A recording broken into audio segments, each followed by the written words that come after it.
के सारे खून खार लड़कों से। डर लगता है गुजरने में पटना की सड़कों से, तेरे गैंग के सारे खून खार लड़कों से। अरे कोई ना हो सीधा साधा में सभे लड़ाकू हो।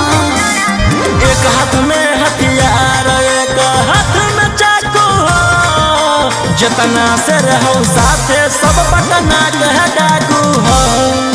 रातों रात पहुँचावे वाला सिमरिया घाटू हो, जितना से रहो साथे सब नवादा के डाकू हो।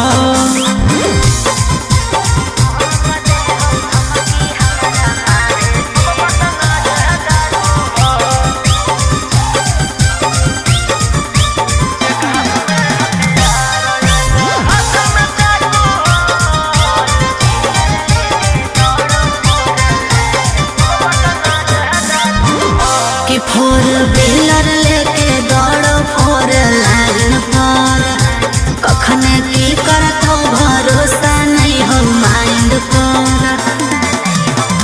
कि सब पर लागल धारा 307, तोरा उठाई लेबौ छौड़ी रातों रात। समझ में अइलो? बोलिया बोलो जहरीला जैसे पीले तम्बाकू हो। एक हाथ में हथियार एक हाथ में चाकू हो, जितना से रहो साथे सब नालंदा के डाकू हो। रातों रात पहुँचावे वाला सिमरिया घाटू हो, जितना से रहो साथे सब जमुई के डाकू हो।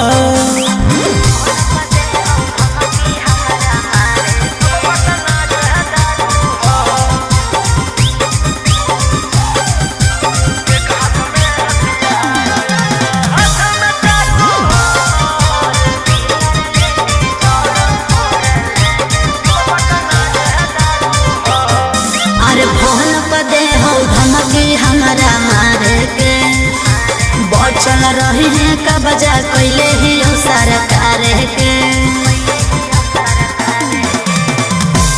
अंकित बिटू हो गौरहिया के खास, सारा दुश्मन के कैल हराबास।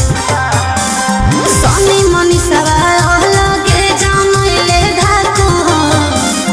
एक हाथ में हथियार एक हाथ में चाकू हो, जितना से रहूं साथे सभे